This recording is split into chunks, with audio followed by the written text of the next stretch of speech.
Hello, this is Skip. His registered name is Skip the Legend, and he is coming 8 this year. He's 2009 fall, Appaloosa Gelding, and I've had him here now just a few months, and we wanted to try to get him broke into the bridle. And so he is newer to the bridle, but he is a quick learner and has figured that out pretty fast. So now you may see me at times pick up and do a couple reins, 2 reins, and that's just because, like I said, he is newer to the bridle, and so sometimes the knowledge of his body response to the bridle pressure still needs a little bit of help. So, but he's been a very good horse. He is your typical Appaloosa. He's one of those types that wants to be a bit of a machine and just kind of go along. But at the same time, he's light and he's sensitive. He's smart. He gets it. If he can, he'll try. If you don't give him guidance, he will take advantage of you. So, and it doesn't mean you gotta be rough or harsh with him or anything like that.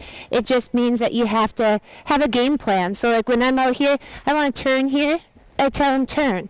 I had a little 10-year-old girl ride him, and she gave him no guidance. She just kind of sat there, and he just went wherever. And after a little while, when he realized, oh, I can cut over here and I can go over there, pretty soon he just stopped listening to her altogether. So I think that's pretty typical of most horses. Oops, that wasn't a whoa.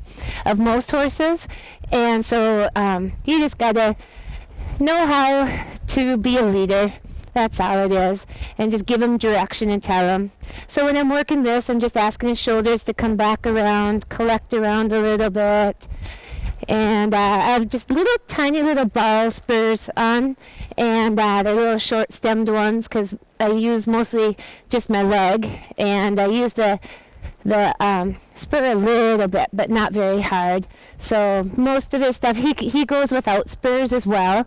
And he's going to be that type that some days he's going to need spurs, and some days he's not going to need them. So you just figure out what kind of mood he's in that day, and if he doesn't need them, I figure why be excessive? If you don't need them, don't use them. If you need them, grab them. So anyhow, I'm just going to ask him off in the lope.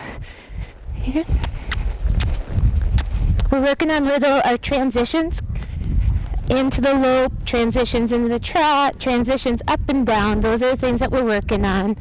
Working on that nice steering. He's got a nice, clean, smooth lope. If anything, he does have a little tendency to quit on you, because he'll just kind of get a little, right here, I felt it coming on, a little tight, which is what I'm working on, which is why you see the logs out, is I'm just trying to loosen his back up a little bit for his top line, so that's easier for him to go along. But he's going to be that type that just easy, wants to, rock along. And he's going to be a little Ferrari for somebody, just like a pattern horse. That's what I mean. A pattern horse that will love patterns and be super duper handy. He's got a nice strong butt on him. He's pretty compact, and he knows where his body is. He's not stupid. Picks up on things really quick. You do have to be clear with what you want, and he'll try as best he can. Weakness that can happen is if you don't know exactly, if you don't know what you want and you're not confident in your riding skill, he may start taking a little bit of advantage of it, and that would be what I call more the Appaloosa mind. But, and then what he'll do is, come on, where was I going with that? I lost my thought here. But, then he'll just take a little advantage of it. You just gotta say, no, you're just gonna stick right here, stay with me, follow my guidance. I want you to do this, or I want you to do that, whatever. So he could use a little more collecting, but I'm just gonna give you some basic idea of where he's at. He's pretty light in the face, pretty light in his body, but he does need you to kind of remind him a little bit where to go, what to do.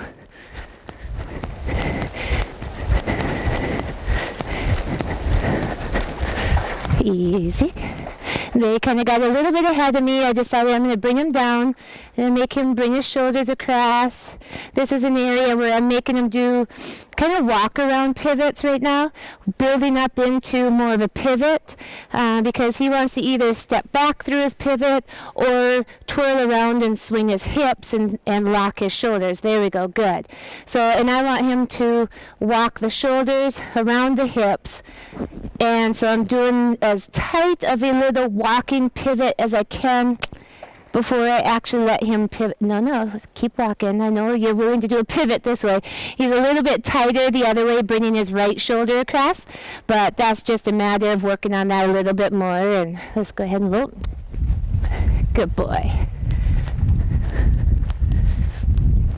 He's a little bit more soft and relaxed, like easier for riding to the right than to the left, but it's coming. I mean, he's coming around pretty good. Like I said, it's a little easier to put my hands on each side of his withers just for that little extra guidance.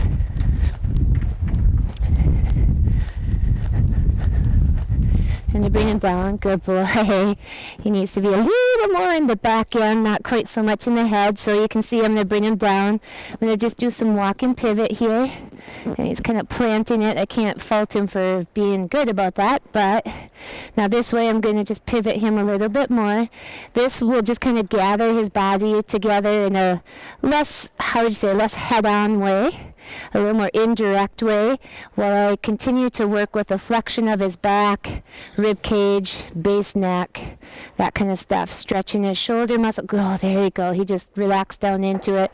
Do a little licking and chewing. That's good. So what I'm going to do here is I'm going to take him over some logs. We just started doing that to get a little bit more motion through his body, get him to shake it loose. He's so compact. When I first got him, it was all about just loosening him up. Because he's so naturally compact, what he actually needed was to loosen up. His biggest problem was that he was too tight. So we're going to see. Good boy. And then making sure he stays connected with me as I come back around. A little bit of reaction in the head, but we just started this last week, and that was really tough for him to lift his shoulders and hips through the trot to start with, and now he's doing it with some semblance of control. Good boy. We'll try it, maybe see if we come around over here. We'll go this direction. Turn the corner. Good boy. Get ready and trot. Oop, couple little ticks. Could be my timing too. I'm working on this stuff for myself as well, so.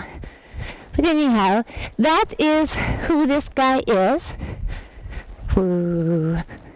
He wants to be a really good little horse. So he is at that. I mean, we're in the final stages of just tweak, work on the little tweaking so that you can put it into one hand type of stuff.